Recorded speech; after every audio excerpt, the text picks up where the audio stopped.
Assalamualaikum warahmatullahi wabarakatuh. Saya Heni Wahyuningsih, calon guru penggerak angkatan 7 dari SD Negeri 1 Babadan Kabupaten Banjarnegara. Dalam kesempatan ini, saya akan memaparkan kesimpulan dan refleksi pemikiran Ki Hajar Dewantoro pada tugas koneksi antar materi modul 1.1. Saya akan merefleksikan diri saya melalui 3 pertanyaan berikut. Yang pertama, apa yang saya percaya tentang murid dan pembelajaran di kelas sebelum saya mempelajari modul 1.1? Yang kedua, apa yang berubah dari pemikiran atau perilaku saya setelah mempelajari modul ini? Yang ketiga, apa yang dapat segera saya terapkan lebih baik agar kelas saya mencerminkan pemikiran Ki Hajar Dewantoro. Untuk pertanyaan yang pertama, apa yang saya percaya tentang murid dan pembelajaran di kelas sebelum saya mempelajari modul 1.1? Yang pertama, siswa bagaikan selembar kertas kosong dan tugas guru untuk mengisi lembar kosong tersebut. Yang kedua, guru sebagai sumber belajar satu-satunya di kelas.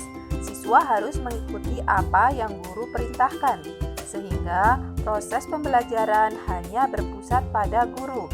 Yang ketiga, guru kurang memahami karakteristik murid. Saya cenderung menyamaratakan kemampuan anak dengan melakukan pembelajaran yang monoton tanpa memperhatikan perbedaan karakteristik murid di kelas. Yang keempat, rendahnya motivasi murid, sehingga mereka pasif dalam proses pembelajaran. Saya sering merasakan ketika mengikuti pembelajaran, ada beberapa siswa yang terlihat lesu dan tidak bersemangat, sehingga tidak ada komunikasi dua arah dalam pembelajaran, dan pembelajaran itu pun menjadi tidak bermakna, bahkan tidak menyenangkan bagi murid. Yang kelima, pembelajaran terfokus pada ketercapaian nilai KKM dengan mengutamakan perkembangan aspek kognitif saja. Dalam hal ini, saya sering lupa bahwa pendidikan bukan hanya mentransfer ilmu, tapi ada aspek lain. Aspek lain yang perlu dikembangkan dalam pembelajaran seperti afektif dan psikomotorik, sehingga anak dapat mengembangkan potensi yang ada dengan baik dan maksimal. Untuk pertanyaan yang kedua, apa yang merubah dari pemikiran atau perilaku saya setelah mempelajari modul ini? Perubahan dari segi pemikiran. Yang pertama, saya menyadari bahwa ternyata siswa bukanlah kertas kosong yang siap untuk kita gambar semau kita, melainkan siswa sudah memiliki garis samar. Tugas guru hanya menebalkan, membantu memberi warna, atau membantu mengarahkan jika ada tulisan yang kurang tepat. Yang kedua, pembelajaran berpusat pada murid atau student center. Pembelajaran yang berpusat pada murid menjadikan murid aktif karena mereka terlibat dalam proses pembelajaran, sehingga mereka dapat mengkonstruksi pengetahuannya. Yang ketiga, menghargai setiap perbedaan karakteristik murid. Anak terlahir berbeda, setiap individunya mereka memiliki keunikan masing-masing. Saya sadar dengan adanya perbedaan ini akan menjadikan pembelajaran lebih berwarna, di mana sebagai guru saya harus menuntun murid sesuai dengan kodratnya.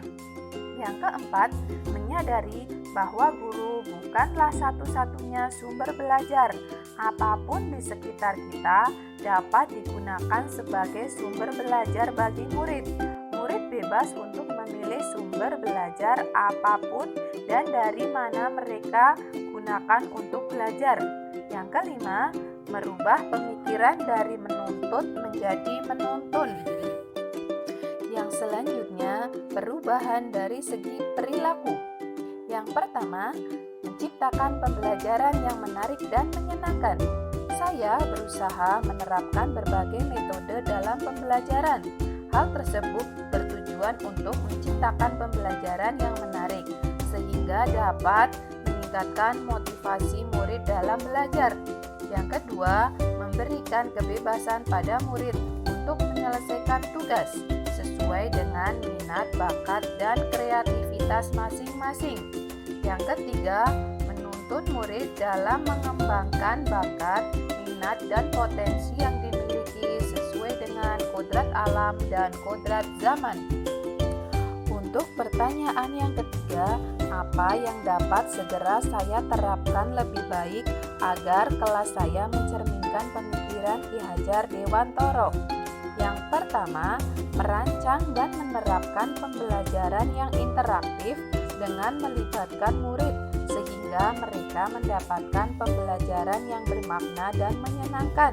Yang kedua, menerapkan konsep merdeka belajar, memberikan kebebasan pada murid untuk bereksplorasi dan menentukan belajar baik akademik maupun non-akademik.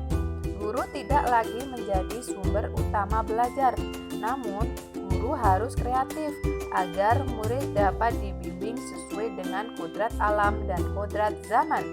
Yang ketiga, pembelajaran yang mengutamakan aspek budi pekerti melalui penerapan pembiasaan supaya mereka memiliki keteladanan yang baik.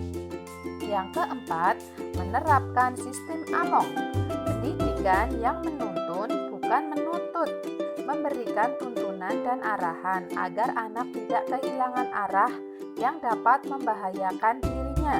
Yang kelima, pembelajaran sesuai dengan kodrat alam dan kodrat zaman, mendidik sesuai dengan kodrat anak supaya mampu memberikan tuntunan dan perilaku sesuai dengan karakternya sehingga pembelajaran lebih menyenangkan. Kemudian tetap terbuka dan mengikuti perkembangan zaman yang ada, namun tidak bertentangan dengan nilai-nilai kemanusiaan dan konteks sosial budaya yang ada.